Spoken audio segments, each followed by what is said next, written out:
আসসালামু আলাইকুম প্রিয় শ্রোতা ও ভিউয়ার্স। আমৃত্যু ভালোবাসি তোকে উপন্যাসটির শেষ পর্বে আপনাদের ভালোবাসা, সাড়া এবং সিজন 2 এর জন্য আগ্রহ দেখে আমি সত্যিই আপ্লুত। আপনাদের প্রতিটি মন্তব্য, অনুরোধ এবং সাপোর্ট আমাকে অনুপ্রাণিত করে আরও ভালো কিছু উপহার দিতে। তবে সিজন 2 শুরু করার আগে আমি আপনাদের জন্য নিয়ে আসছি একটি নতুন উপন্যাস, অবরুদ্ধ নিশীথ। এটি একটি আলাদা স্বাদের উপন্যাস যা আপনাদের মনে অন্যরকম অনুভূতির ছোঁয়া দেবে। সিজন 2 অবশ্যই আসবে, তবে কিছুটা অপেক্ষা করতে হবে। ততদিন অবরুদ্ধ নিশীথ উপন্যাসে আপনাদের ভালোবাসা ও সঙ্গ চাই। শুরু করছি নতুন উপন্যাস অবরুদ্ধ নিশীথ, পর্ব 1। লেখনীতে তেজস্মিতা মুর্তজা। রাস্তা পার হওয়ার ক্ষেত্রে অন্তুর তেজ ঠিক বিকালের রোদের মতোই ক্ষীণ। আব্বু তার হাতটা চেপে না ধরলে চলে না। আব্বু রোজ থাকে না সঙ্গে, আজও নেই। এক পথিক চাচার পেছনে রাস্তাটা পার হয়ে দ্রুত রিকশা ধরল। শীতের রোদ, তবু খাড়া দুপুরে তাপ করা। বোরকা হিজাবের আবরণের নিচে ঘামের স্রোত বেয়ে যাচ্ছিল তার। ভার্সিটিতে ছাত্র পরিষদের কি এক প্রোগ্রাম ছিল, সেসবে অন্তুর ভালো রকমের বিদ্বেষ আছে। কারণ হিসেবে বলা যায় তাকে শেখানো হয়েছে এবং বাকিটা নিজস্ব। অন্তুর ধারণা, ছাত্রলীগ, যাদেরকে দেশের সংখ্যাগরিষ্ঠ অগ্রদূতের নাম দেয়া হয়েছে, তারা মূলত পঙ্গপাল। দলবদ্ধ হয়ে চলা ঘাসফড়িংয়ের জাতকে পঙ্গপাল বলে। 10-15 লক্ষ একত্রে চলাচল করে এবং কোনো বিঘাখানেক জমির ফসলই ক্ষেতকে আক্রমণ করলে খুব অল্প সময়ে ক্ষেতের ফসল খুব ভালো মতো পরিষ্কার। এক শ্রেণীর লোক অবশ্য এই ক্ষেত পরিষ্কারকে বরবাদ করাও বলবে। তাদের কথা কানে নেওয়া উচিত না। ক্ষেতের ফসল উদ্ভিদের জন্য ভারী। উদ্ভিদকে স্বস্তি দিতেই হয়তো পঙ্গপাল সব ফসল ভক্ষণ করে পরিবেশের ভারসাম্য রক্ষা করে থাকে।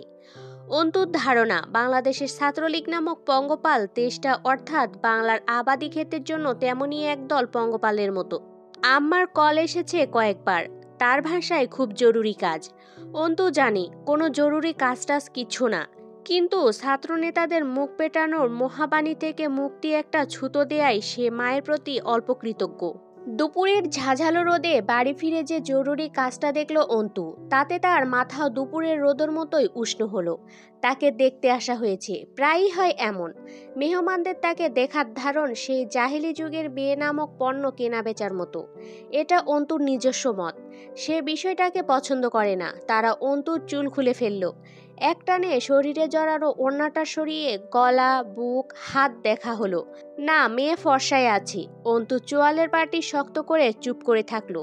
কিন্তু যখন সালোয়ার উঁচিয়ে তুলতে গেল মহিলারা ঠ্যাং দেখবার উদ্দেশ্যে, অন্তু সীমিত ধৈর্যের বাঁধ খসল।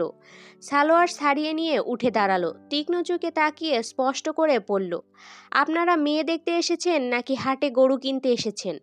পাত্রর মা হতভম্ব হলেন।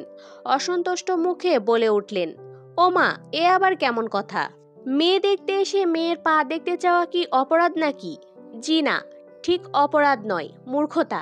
কারণ আমি কোরবানির হাটে তোলা কোনো প্রজাতির গবাদি পশু নই যে সবচেয়ে নিখুঁত, আকর্ষণীয়, গায়ের রঙওয়ালা, মাংস বেশি হৃষ্টপুষ্ট দেখে কিনে নিয়ে যাবেন। স্পষ্ট ঝরঝরে শুদ্ধ ভাষা অন্তুর মুখে, কিন্তু ভাষা কর্কশ। পাত্রর ফুপু মুখ কেমন করলেন। কোন দেশি কথা যে মেয়েকে ভালোভাবে দেখা যাবে না? নাকি কোনো দোষ আছে? তাছাড়া কোনো মেয়ে আছে যে পাত্রপক্ষের মুখের উপর এরকম বদমায়েশের মতো কথা বলে? আশ্চর্য মেয়ে তো দেখছি। দেখতে আসছি তো দেখব না? জি, নিশ্চয় দেখবেন। দোষ থাকা চলবে না। দরকার পড়লে মেয়ের দেহের প্রতিটা কোষ পর্যবেক্ষণ করা মেশিন এনে দেখবেন। পরনের সালোয়ার ঠ্যাঙে তুলে তারপর মেয়ের ঠ্যাং দেখবেন ফর্সা কিনা, রাইট? ওনারা মুখ বিকৃত করে বসে আছেন। অন্তু আলতো হাসলো। দুঃখিত চাচিমা, এটাকে আপনারা মেয়ে দেখা বললেও আমি ছোট লোকই বলছি। মেয়ে দেখতে এসে গাল ফিরে মেয়ের দাঁত দেখতে হবে, দাঁত উঁচু নিচু আছে কিনা। মাথার চুল টেনে টেনে দেখতে হবে, চুল আসল না নকল, আছে না নেই, বড় না ছোট। গলা বের করে ঘাড়ের ওড়না খুলে হাঁটিয়ে নাচিয়ে এরপর পছন্দ হলে নিয়ে যাবেন। এটাই মেয়ে দেখা? অথচ বলুন তো, আমি যা যা বললাম তা শুনতে এমন লাগলো না যে কোনো গৃহপালিত পশুর বর্ণনা দেয়া হয়েছে? খরিদ্দার এসেছে গোয়াল থেকে পশু খুলে নিয়ে যেতে। অপমান, অসন্তুষ্টি এবং বিরক্তি লেগে আছে মুখে তিনজনের। ছেলের ফুপু মুখ খুললেন, তো কিভাবে মেয়ে দেখে? তুমিই শেখাও কিভাবে মেয়ে দেখে। কথাটা বলে মুখ ঝামটি মারলেন মহিলা। রাবেয়া অন্তুর দিকে চোখ গরম করে তাকাচ্ছেন। ঘরে পাড়ার মহিলারাও আছেন কয়েকজন। পাশে ঘটক মহিলা বসা, তিনি বললেন, এ কেমনে কথা কও মেয়ে? দেখতে আইলে একটু ভালো কইরেই দেখে মেয়ে, না দেখে শুনে আবার নিয়ে যায় নাকি? বাড়ির বউ হইবা বলে কথা। অন্তুর কাছে এ কথার জবাব আছে। দেখে শুনে নিয়ে যাওয়াটা দোষের নয়, তবে দেখার মধ্যে মার্জিত এবং শালীনতার ব্যাপার তো আছে। মহিলাগুলো রীতিমতো তাকে অসম্মানমূলকভাবে মেয়ে দেখার নামে এক প্রকার অপমান করছেন। একটা মেয়ের পাত্রপক্ষের সম্মুখে মেয়ের আত্মমর্যাদা মূল্য শব্দের অস্তিত্ব নেই। শুধুই একটি জড় সামগ্রী, যাকে ঘুরিয়ে ফিরিয়ে বাজিয়ে দরদাম করে পছন্দ হলে দয়া করে কিনে নিয়ে যাওয়া হবে। এই কথাগুলো চেপে গিয়ে ঘটক মহিলাটির কথার জবাবে চমৎকার হাসল। বাড়ির বউ হব? কে বলেছে? আমি বলেছি। আমি এখনো অন্যের মেয়ে, আর অন্যের মেয়েকে বাজারের পণ্যের মতো ঘুরিয়ে ফিরিয়ে দেখা, দরদামের কথায় আসা যদি বিয়ের উদ্দেশ্যে মেয়ে দেখা হয়, তাহলে বিয়ে বোধহয় আমার জন্য না। আর আমার ধারণা আপনাদের আমাকে দেখে শুনে পছন্দ হলে যৌতুকের কথাও তুলবেন। এক্ষেত্রেও দুঃখিত চাচি, আব্বু আমাকে খাইয়ে পরিয়ে আদর যত্ন করে এতগুলো বছর সুশিক্ষায় শিক্ষিত করেছেন, যৌতুকের বদলে বিয়ে দিয়ে আমার বোঝা নামাতে নয়। তাছাড়া আমিও ইচ্ছুক নই আমার জন্য পয়সা দিয়ে কোনো খেলনা পুরুষ কিনতে। পাত্রের মা অন্তুর মায়ের দিকে তাকিয়ে একবার কড়া স্বরে তাচ্ছিল্য করে মুখ বিকৃত করলেন। আপা, সে আপনি মেয়েকে যতই শিক্ষিত করেন, আদর্শ শেখাতে পারেন নাই। এরকম মেয়ে কার ঘরে যাবে আল্লাহ মাবুদ জানে। আপনার কপালে কি আছে এই মেয়ে নিয়ে আল্লাহই জানে। অন্তত কোনো ভদ্র পরিবারে তো যাবে না। অন্তু দীর্ঘশ্বাস ফেলল। আত্মসম্মানহীনতা যদি আদর্শ হয়, আমি বরাবর অভদ্র এবং জঘন্য আদর্শে পালিত এক মেয়ে। ক্ষমা করবেন এই বেয়াদবকে। অন্তু আর বসল না। সকালের বিভিন্ন রকম দৃষ্টিকে পেছনে ফেলে এগিয়ে গেল নিজের রুমের দিকে। তার নামে সমাজে রটা কথা নেহাত কম না। প্রতিনিয়তই লোকে তাকে আলোচনায় রেখেছে। অন্তুকে তার মা বাপ মিনসের মতো মানুষ করেছে। নষ্টা মেয়ে, ভ্রষ্টা মেয়ে, বেয়াদব, অসভ্য, আদর্শহীন, ভার্সিটিতে পড়িয়ে মিনিস্টার বানাতে চায় মেয়েকে। পাড়ার লোকের দেয়া টাইটেলের অভাবের পড়ে না অন্তুর ভাগে। কিছুক্ষণ পর সকলকে বিদায় করে রুমে এলেন রাবেয়া বেগম। তিনি কিছু বলতে যাবেন, তার আগেই অন্তু বলল, এরকম লোকদের সামনে বসানোর জন্য তুমি আমায় টিউশনি কামাই করিয়ে বাড়ি ডেকে আনলে? তোমার আক্কেলকে আর কতবার সাধুবাদ জানাবো আমি আম্মা? রাবেয়া বেগম অসন্তুষ্ট স্বরে বললেন, একটা থাপ্পড় মারবো বেয়াদব মেয়ে। দিন দিন বেলেহাজ হয়ে যাইতেছো তুমি। বেশি লাই দিয়ে ফেলতেছি নাকি আমি? আর কয়টা পাত্রের সামনে আমার মান ইজ্জত নষ্ট করবি তুই? মা হিসেবে তোকে পার করতে চাওয়ার কোনো হক নেই আমার? পাড়ার লোকে একের পর এক কথা বলতে ছাড়তেছে না প্রতিদিন, সেসবই তো শুনতেছি। তুই পরিস্থিতি বুঝবি কোনো দিন? বেকায়দা মেয়ে লোক জন্মেছে আমার পেটে। অন্তু দীর্ঘশ্বাস লুকিয়ে হাসল। আম্মা, তোমার তো সব সময় আমার ওপর অভিযোগ থাকে। ধরে নিয়ে আসো এসব মূর্খ ছোট মানসিকতার লোকদের। তোমার কি ধারণা যার তার গলায় ঝুলে পড়বো আমি? আব্বু তো বলে না বিয়ের কথা, তুমি কেন কান দাও মানুষের কথায়? আব্বু এজন্যই বলে তোমার বিবেকে ইমপ্রুভমেন্ট দরকার। তোর বিবেক কাজে লাগা, তা লাগালেই তো মিটে যেত সব। এই দিয়ে কতগুলোর সাথে এমন হইল। পাড়ার লোকে খুব ভালো কয় এতে, তাই না? ভার্সিটিতে পড়াচ্ছি তা নিয়ে কত কথা শুনলাম, এখন বিয়ে করাচ্ছি না তা নিয়ে লোকে কানাঘুষো শুরু করেছে। এই যে এসব আচরণ করিস, লোকের কানে যায় না? তোর বাপ তো শিক্ষিত অন্ধ, তার আর কি? টেবিলের ওপর বই খাতা ছিটিয়ে আছে, সেগুলো গোছাতে গোছাতে অন্তু বলল, আম্মু, তুমি দুদিন না খেয়ে থাকো, কেউ তা নিয়ে আলোচনা করবে না। আর না এক মুঠো ভাত দিয়ে তোমায় সান্ত্বনা দিতে আসবে। কিন্তু যখন তুমি নিজের মতো করে কিছু করতে চাইবে, সেটা তাদের আলোচনার খোরাক যোগাবে। তাহলে যেই মানুষেরা তোমার কষ্টকে আলোচনা করে সুখের রূপ দিতে পারে না, তাদেরকে তোমার ভালো থাকাকে কেন খারাপ থাকাতে বদলাতে সুযোগ দেবে? শেষের দিকে কঠিন হলো অন্তুর কণ্ঠস্বর। রাবেয়া বেগম বললেন, তুই এত অবুঝ কেন অন্তু? মেয়ে মানুষের এত মুখরা হতে নেই। সমাজে কথা হয়, বোবার কোনো বিপদ থাকে না, চুপ থাকলে না যাত্রে আম্মা। সোজা হয়ে দাঁড়াই অন্তু, চোখে মুখে দ্যুতিময় দৃঢ়তা ফুটে ওঠে। আমার নাজাত চাই আখিরাতে, বেঁচে থাকতে কিসের নাজাত আম্মা, যেখানে জীবনটাই টানাপোড়েনের এক সমষ্টি মাত্র। রাবেয়া আস্তে করে এসে মেয়ের পাশে বসে বললেন, এখন বিয়ে যদি নাও যদি করিস, পরে করবি তো? তখন যখন লোকে তোর ব্যাপারে শুনতে আসবে আশেপাশে, কি বলবে লোকে? মেয়ে লোকের ঠান্ডা মেজাজে নরম হইতে হয়। এত কথা, এত যুক্তি, এত প্রতিবাদ, তুই বুঝিস না। এইসব বিপদ আনে খালি। এইসব কি পড়ালেখা থেকে আসতেছে? আমি কি এত দূর তোকে পড়ালেখা করিয়ে ভুল করছি? কিছুক্ষণ চুপ থেকে মুচকি হেসে শান্ত স্বাভাবিক কণ্ঠে বলল, আমাকে অন্তু থেকে অ্যাডভোকেট মাহেজাবিন আরমিন অন্তু হতে এমন বহু চড়াই উতরাই পেরোতে হতে পারে। এজন্য আইনজীবীর জীবন মুখ বন্ধ আর নির্ঝঞ্ঝাট চলতে পারে না আম্মা। সারা রাত পড়ার পর সকালের দিকে ঘুমানো হয় রোজ। সেদিন ক্লাস টেস্ট পরীক্ষা ছিল। মাসখানেকের ছুটির পর ক্লাস শুরু ভার্সিটিতে। আজকাল ঘন ঘন ছুটি চলে। দেশের পরিস্থিতি ভালো না, চারদিক উত্তাল। ফজরের নামাজও কামাই হয়ে গেছে। উঠে গিয়ে রান্নাঘরে উকি দিল, কিছু খাওয়ার আছে নাকি আম্মু? তরকারি চুলায় বসাতে বসাতে বললেন রাবেয়া, কি থাকবে? আব্বুর কাছে যা, দেখ বারান্দায় মুড়ি চানাচুর দিছি। আমজাদ সাহেব খবরের কাগজে ঢুকে গেছেন। অন্তু পাশে বসলো। কি দেখছো? আমজাদ সাহেব গম্ভীর স্বরে বললেন, সেই গ্রেপ্তার, বাসে আগুন, হরতাল। ওর দিকে চায়ের কাপ এগিয়ে দিয়ে বললেন, নে, এত রাত জাগতে বলে কে? বলি সন্ধ্যায় পড়তে বসবি। চোখ মুখের কি হাল হয়েছে। আজ থেকে আমি বসবো পড়ার টেবিলে। অন্তু অল্প মুখ ফুলিয়ে বলল, আমি এখনো বাচ্চা নেই আব্বু। আমজাদ সাহেব ভরাট গলায় বললেন, টোস্ট নেই? গলা দিয়ে খাবার নামতে চায় না? চাটুকু শেষ কর। কিছুক্ষণ চুপ থেকে আনমনে মুচকি হাসলেন আমজাদ সাহেব। মা বলতো, ও আমজাদ, যার শরীরে মাংস লাগে না তার মাথায় পড়ালেখা ছাই ঢুকবো। আয় তো, পাকা আম আনছে তোর আব্বা, দুধ ভাত মাখাইছি, আয় পরে পড়বি। দাদিকে অন্তু দেখেনি। আব্বুর দিকে অনিমেষ চেয়ে থাকলো। গম্ভীর এই মানুষটা যখন কদাচিৎ স্বল্প হাসেন, সৌম্য পৌরা চেহারায় যে জ্যোতি ফুটে ওঠে, আর ওই মেহেদি দেয়া দাড়ির নিচে চকচক সাদা দাঁতের মসৃণ হাসি, অন্তুর বুকে কাঁপন ধরে যায়। এই মানুষটাকে ছাড়া সে সর্বনিঃস্ব। আমাকে আজ নামিয়ে দিয়ে যাবে একটু ভার্সিটিতে? আমজাদ সাহেব টান করে ধরে খবরের কাগজের পৃষ্ঠা উল্টালেন। তোর ভার্সিটি সেই 10টায়, আমি 8:30টার ট্রেন ধরবো। এখনই বের হব। রিক্সা ঠিক করে দিয়ে যাব, খেয়ে যাবি। অন্তু ঠোঁটে ঠোঁট গুজল। দরকার নেই রিক্সার। শোনো, তুমি গোসল করে যাবে। রোদ ভালোই বাইরে, প্রেশার বাড়বে নয়তো। আমজাদ সাহেব জিজ্ঞেস করলেন, ভার্সিটি থেকে নাকি হলে থাকার কথা বলেছে? আম্মা কি আর রাজি হবে তাতে? আমজাদ সাহেব গম্ভীর চোখে তাকিয়ে অন্তুর কপাল ছুলেন। কিছু লেগেছিল, তা সযত্নে মুছে ভারী গলায় বললেন, সেকেন্ড ইয়ারের ফাইনাল কবে? ক্লাস টেস্ট চলছে, খুব তাড়াতাড়ি ডেট পড়বে মনে হয়।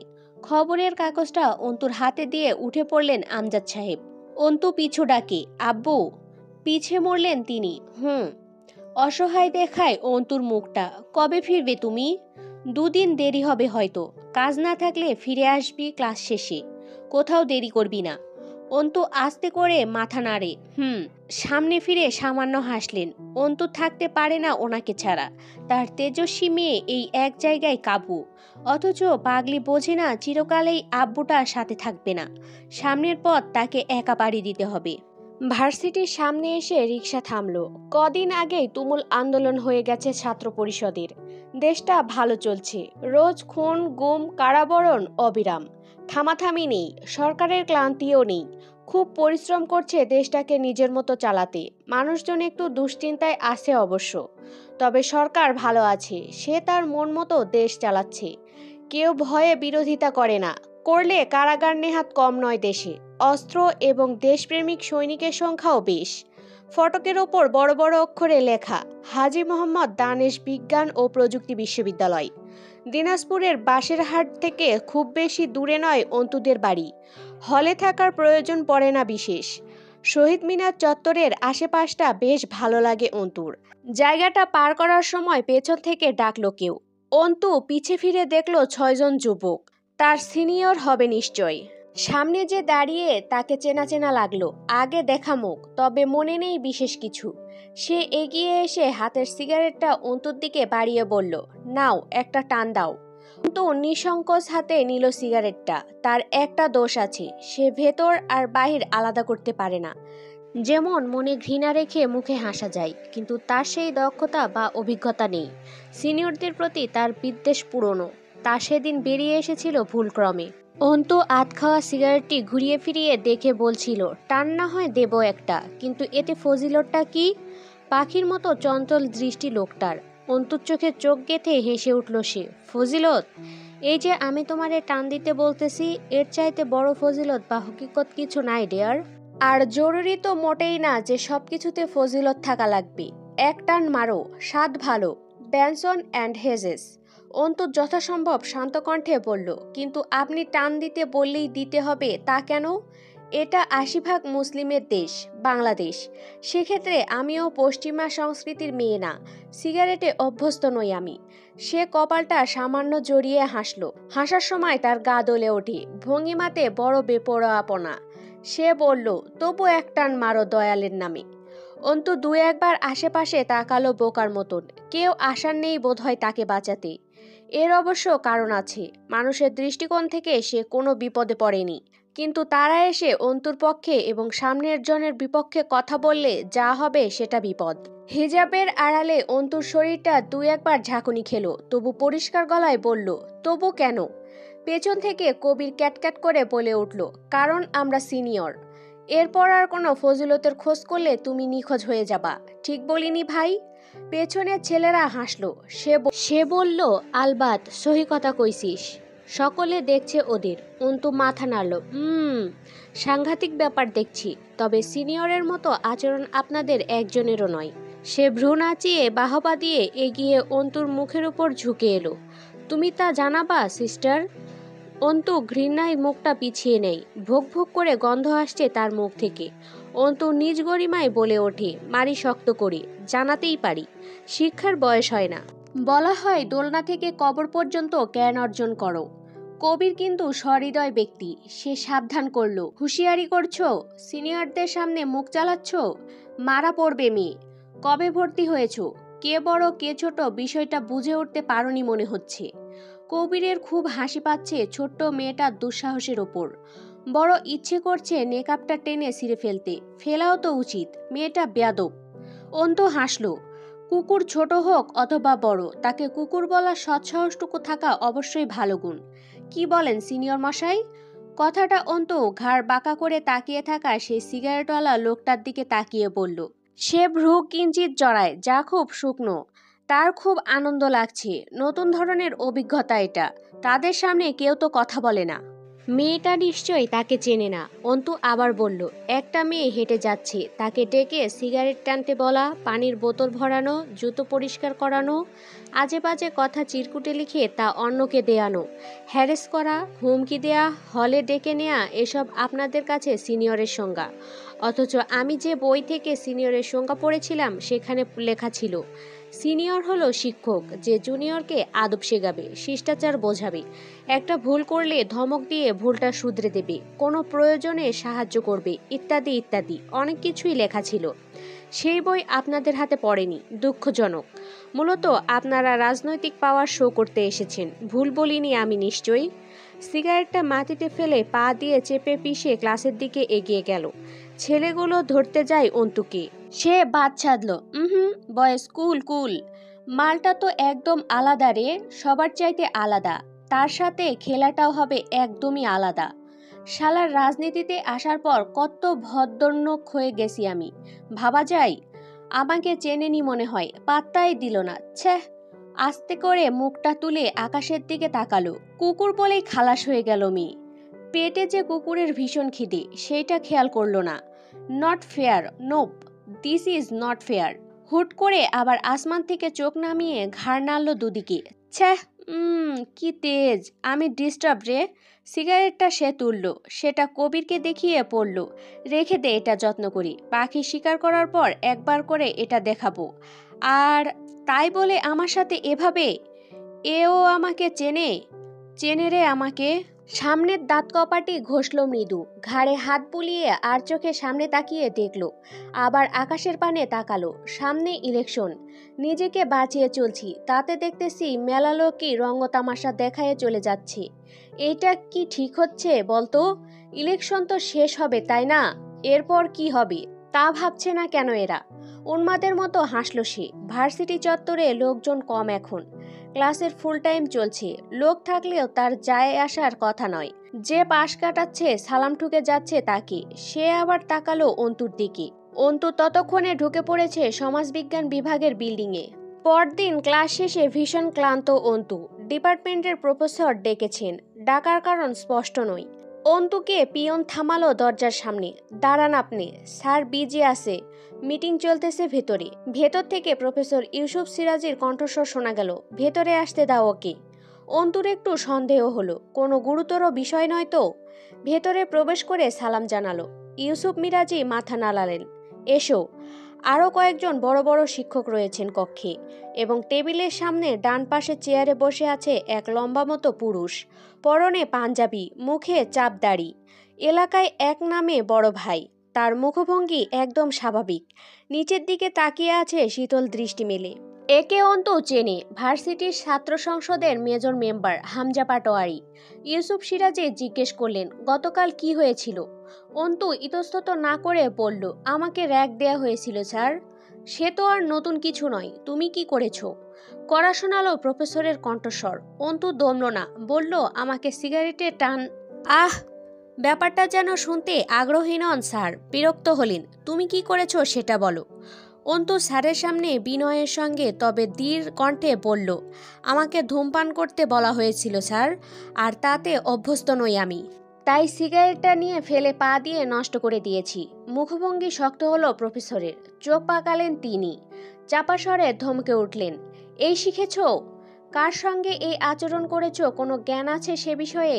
অভদ্র মেয়ে, সিনিয়রদের সঙ্গে এই আচরণ শিখেছ এতদিনে? ভার্সিটিতে আসো বেয়াদবি শিখতে? আদবের বালাই নেই ভেতরে? তুমি জানো এতে তোমার অ্যাডমিশন ক্যান্সেল হতে পারে? নাম কি? অন্তু অবাক হলো, উল্টো তাকে ব্লেম করা হচ্ছে। অবশ্য চমকানোর কিছু নেই, দুনিয়া সংবিধানের নাম যেখানে অরাজকতা ও সুশাসনহীনতা, সেখানে এটা নেহাত স্বাভাবিক ব্যাপার। নাম বলল সে, মাহেজাবিন আরমিন অন্তু। বাবার নাম? একটু ভয় হলো অন্তুর। এসব আব্বুর কানে গেলে আব্বু সম্মানী মানুষ, তামাশা নিতে পারবেন না। জবাব দিল, আমজাদ আলী প্রামাণিক। স্কুল মাস্টার আমজাদ নাকি? জি। এখনো মাস্টারি করে? জি না, রিটায়ার করেছেন বছর খানেকের মতো। ইউসুফ সিরাজি হামজাকে জিজ্ঞেস করলেন, হামজা, তুমি কিছু বলবে? হামজার মুখভঙ্গি দুর্বোধ্য, বোঝার চেষ্টা করলো অন্তু, অথচ বিশেষ অভিব্যক্তি নেই মুখে। অন্তুর দিকে তাকালোও না একবার চোখ তুলে। মৃদু একবার ঘাড় নেড়ে দাম্ভিকতার সাথে ডান হাতের তর্জনী আঙুল তুলে ইশারা করলো অন্তুকে বের হয়ে যেতে।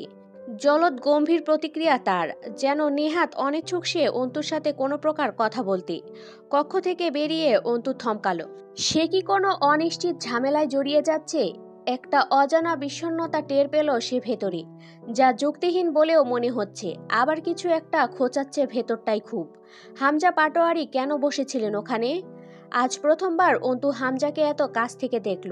আগে দেখেছে বিভিন্ন পোস্টার এবং প্রোগ্রামের ব্যানারে, নয়তো ভার্সিটি প্রোগ্রামে বক্তব্য দেওয়া বা নেতৃত্ব প্রদানের সময়। শহীদ মিনার চত্বর পেরিয়ে যাবার সময় মেয়েলির ডাক কানে এলো। মেয়েটা পরিচিত, নাম তানিয়া, ওর 2 ইয়ার সিনিয়র। এগিয়ে গিয়ে বলল, জি আপু, গতদিন আবার কি হয়েছিল ভার্সিটিতে? অন্তু বসলো সিঁড়ির ওপর। গতদিন আবার কেন? এর আগেও কি কিছু ঘটেছে নাকি ভার্সিটিতে? তানিয়া জিজ্ঞেস করলো, কোন ইয়ার যেন তুমি? Second year. ও আচ্ছা, ছুটিতে ছিলে তোমরা। ভার্সিটিতে হওয়ার কি আর কোনো কমতি আছে? একের পর এক হয়ই। তোমার কি হয়েছে গতদিন জয় আমিরের সঙ্গে? অন্তু কপাল জড়ালো। জয় আমির? প্রশ্নটা খুব অপছন্দ হলো তানিয়ার, বিরক্ত হলো। 2 বছর ভার্সিটিতে পড়ছো, এবার কি বলবে জয় আমিরকেও চেনো না নাকি? ভার্সিটির ছাত্রলীগের সম্পাদককে চেনো না? কাউন্সিলরের ছেলে হামজা পাটোয়ারিকে চেনো? জি চিনি। আর জয়কে? হামজার ফুফাতো ভাই জয় আমির। ও আচ্ছা। একটু দ্বিধাদ্বন্দ্বে দেখালো অন্তুকে। তানিয়ার জয়ের হুলিয়া বর্ণনা করতে শুরু করলো। 2 বছর আগে এখান থেকে অনার্স শেষ করেছে। শ্যামলা বর্ণের, লম্বা করে থুতনির কাছে একটা তিল আছে, গলায় চেইন, তাতে যে লেটার আছে। ডান হাতে ঘড়ি পরে, আবার বাম হাতে ব্রেসলেট। অন্তুর সেসব শুনতে ইচ্ছে করছিল না। বুঝলো যে তাকে সিগারেট টান দিতে বলেছিল সেই জয়, আর শুনতে চাইল না এই বিশদ বর্ণনা। দ্রুত মাথা নাড়ালো। জি, এবার চিনেছি। কি করেছে ওরা তোমার সঙ্গে? এমনভাবে কথাটা বলল তানিয়া যেন কোনো বিশেষ গোপন রহস্যের ব্যাপারে খোঁজ করছে। অন্তু বলল, বিশেষ কিছু নয়, র‍্যাগ দিয়েছিল। এবার তানিয়া আরো সতর্ক হয়ে উঠল। আরে, লজ্জা পাচ্ছ কেন? আমি কাউকে কিচ্ছু বলবো না, এসব হতেই থাকে। বলো কি করেছে ওরা তোমার সঙ্গে?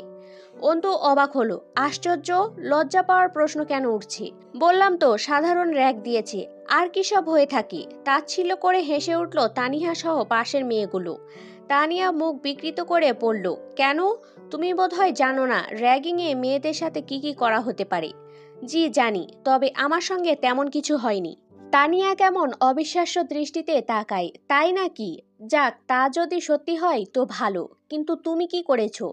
তোমাদের নিয়ে কানাঘুষা চলছে ভার্সিটিতে, তোমার সাহস বেশি হয়েছে নাকি? কানাঘুষা? কানাঘুষার মতো কিছু তো হয়নি।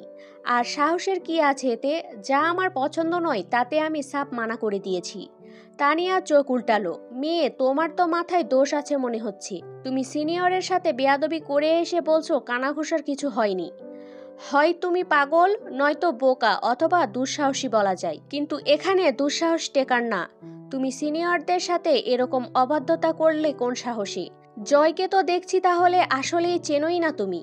ভার্সিটিতে কি ঘাস কাটতে আসো? খবর বা রুলস কিছুরই জ্ঞান রাখো না নাকি? অন্তর খুব বলতে ইচ্ছে করলো, ঘাস কাটতে যদি নাও আসি তবে এসব পঙ্গপালদের খবর রাখতে নিশ্চয়ই আসি না। আসি পড়ালেখার জন্য, তা শেষ করে ফিরে যাই। চেপে গেল, শঙ্কিত হয়ে উঠেছে ইতিমধ্যে ভেতরটা। ভয়টুকু সে চাপলো ভেতরে। কিসের খবর রাখার কথা বলছেন? মেয়েগুলো একে অপরের দিকে তাকালো, একটু তাচ্ছিলে হাসলো সকলেই। তানিয়া বলল, এর আগে বহু মেয়ে ভার্সিটি ছেড়েছে জয়ের কারণে। তোমরা তখন অ্যাডমিশন নাওনি, তখন জয় সেকেন্ড ইয়ারে ছিল বোধহয়। একটা মেয়ে হলের ছাদ থেকে পড়ে আত্মহত্যা করেছিল।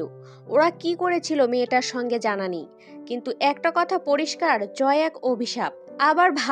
আবার ভালোও কেন? রাজনীতির চাল বোঝো না? সমাজসেবার কাজবাজ করে দুই ভাই মিলে।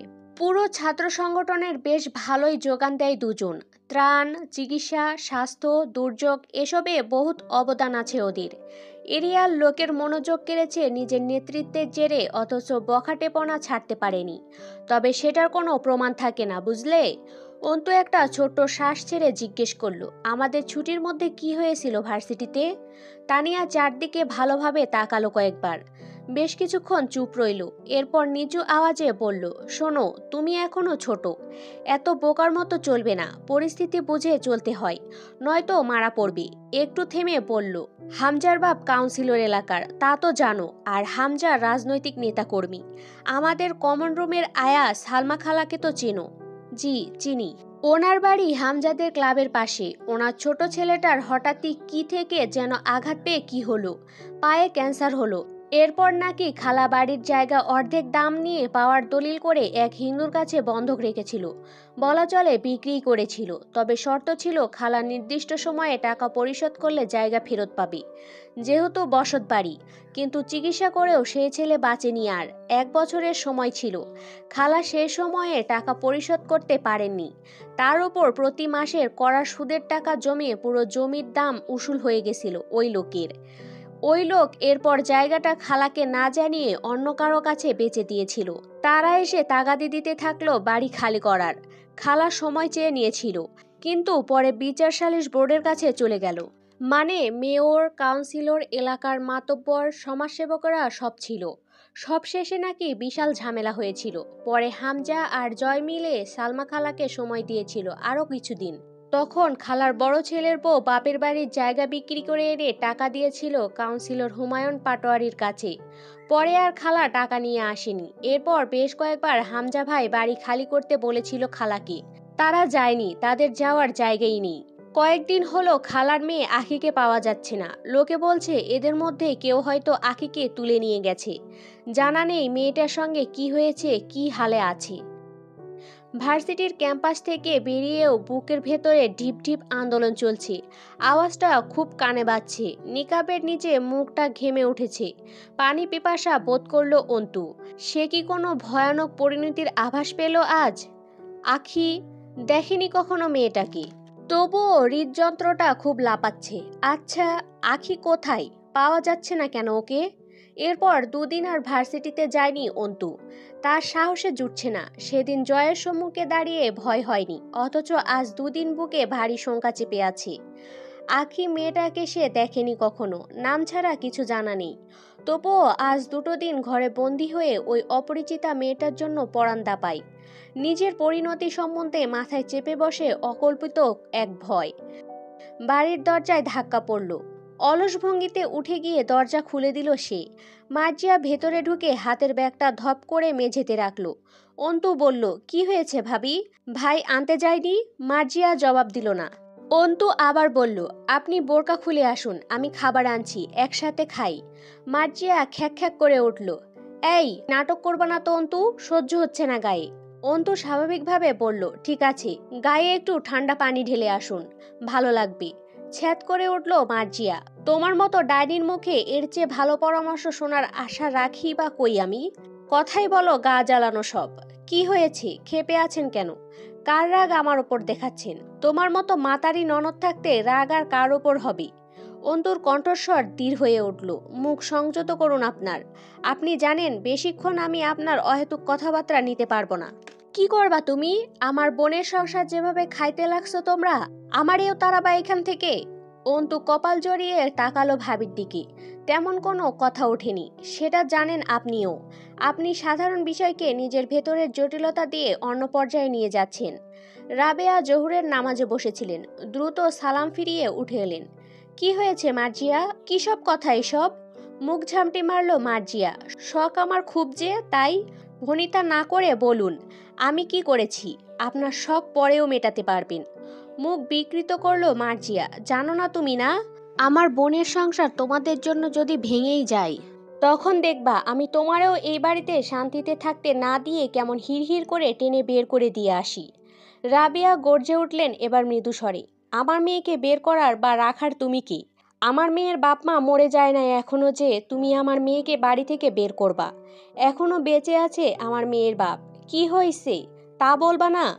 না, তা তো জানাই নাই তোমার। এত রহস্য করো কেন, হ্যাঁ? মার্জিয়া চিটপিট করে উঠল।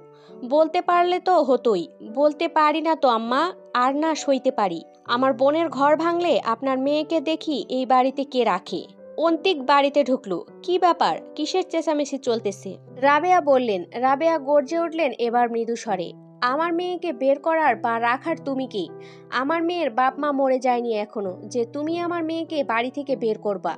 আমার মেয়েকে তাড়াবা, তার আগে আমি বের করতে পারবো না তোমায়? এখনো বেঁচে আছে আমার মেয়ের বাপ। মার্জিয়া কি কয় কিছুই বুঝি না।